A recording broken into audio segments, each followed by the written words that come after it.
In a year of truly great comic films, it's hard to pick a number one.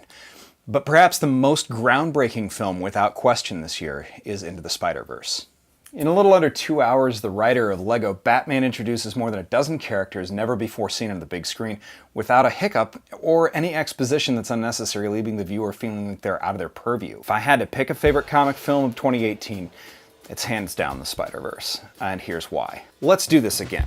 I'm Dan Upton. In my universe, it's 2018, and for the last 3 years, this has been the Doomcast.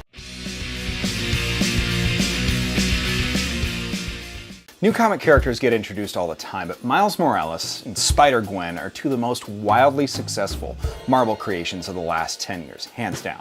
If you don't know, Marvel, just like DC, has a multiverse, which are offshoot dimensions similar to the Marvel's common shared universe with minor differences.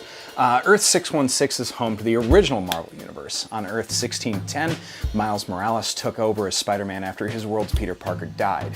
On Earth 65, Gwen Stacy, the woman that Green Goblin murdered in the original Marvel universe, gained spider powers and had to take on Peter Parker, the lizard of her universe. What Spiderverse does flawlessly is it establishes this concept of multiple universes by treating the concept as axiomatic, not high concept. It also captures the essential characters of each of the supporting cast and Spider-People flawlessly, and it does it with scenes backed by Biggie and Nicki Minaj tracks and classic 80s tunes. What made Peter Parker successful was his relatability. In his case, he was a nerdy wallflower, and he turned into a hero. And for Miles, he's a quiet overachiever with a rebellious streak.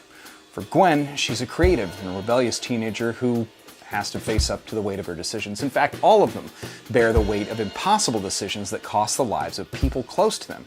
And that weight is what keeps them fresh and truly relatable. Adding to that freshness is the use of cell and halftone style shading, visual sound effects, narration boxes, elements that connect an animated film like this to its comic book origins. What's best about this is that it's purely fun and fascinating in the way that comic books really should be.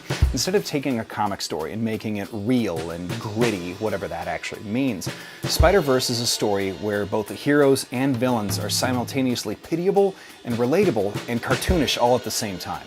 Now, hardcore Marvel fans are going to catch all sorts of clever nods to Bendis and Pichelli and Ditko and Romita's names showing up in contact lists, on storefronts, to heartfelt cameos and post-credit sequences. But let's be honest, the entire film is an Easter egg. What Spider-Verse has done is established a core for the Marvel animated universe. And let's hope that that actually continues. There's so many more stories that can be told, and there's so much more possibility in the medium of animation than there is in live action, and there's no smaller an audience. There's an appeal that's probably more universal than there ever was.